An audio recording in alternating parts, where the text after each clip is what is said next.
For the last stage of our awesome 3D worlds inspired by Ricardo Paniagua, we're going to need a few supplies. You need a messy mat under your art. We're going to have water cups at your tables. You need your watercolor set. And we're going to be using some good old-fashioned table salt. Art room rules: do not eat the salt. Yes, it is edible, but lots of hands have been in this cup and I cannot sanitize salt. If your salt is a little hard, just take your finger and press it against it and that'll break up the chunks. Sometimes it absorbs the moisture in the air and gets a little hard. You're going to start with your sky. So if it helps you, you can always turn your picture upside down and ignore the floor for now. We're going to work with creating something called a wash today. And washes are where you take your watercolor and you get it extra wet and it kind of thins it out. It's like we're using the water to make the color lighter. So we don't have the color white, so we use water instead. And we can also have multiple colors in your sky. If you do that, you want to stick with colors that are right beside each other on the color wheel. If you have a Prang or a Crayola paint set, they will be in color wheel order unless you've messed with them. If you have any other paint set, they are not in color wheel order and you need to check the wheel on the wall before you work. So here's how washes work. I'm going to start out, I want to do a beautiful sunset. Actually, nope, change of plans.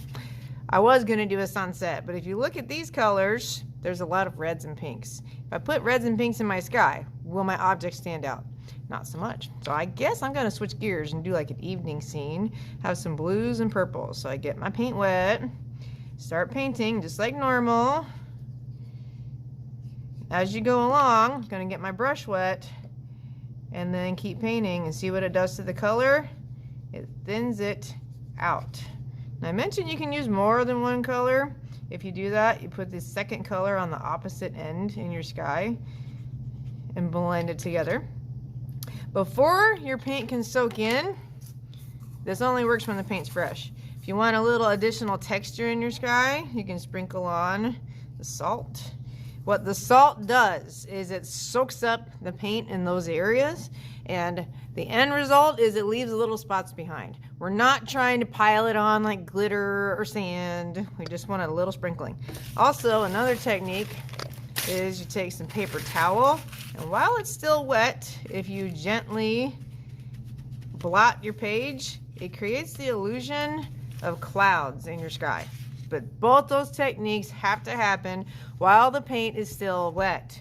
If it's dry, it's not going to work. Now, we're using watercolor paper, so the upside is if your paint does dry and you haven't done that technique yet, just go over it with a wet brush and it will wake your paint back up, and then you can try the technique on your page. All right, let me continue. Back to my purple.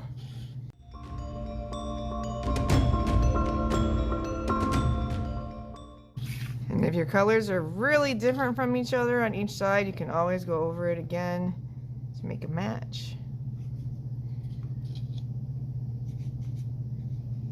If you have areas that puddle up and you don't like how much paint is there, clean your brush, pinch it dry, and you can use it like a mop. Next, I'm going to work on the floor. Now this is still fresh, this is still wet. So I'm not working here yet. I want to give this a chance to dry. So I'm going to work at the bottom of the page and go up. And for my floor, I really want it to stand out against this neon orange. So I'm going to use black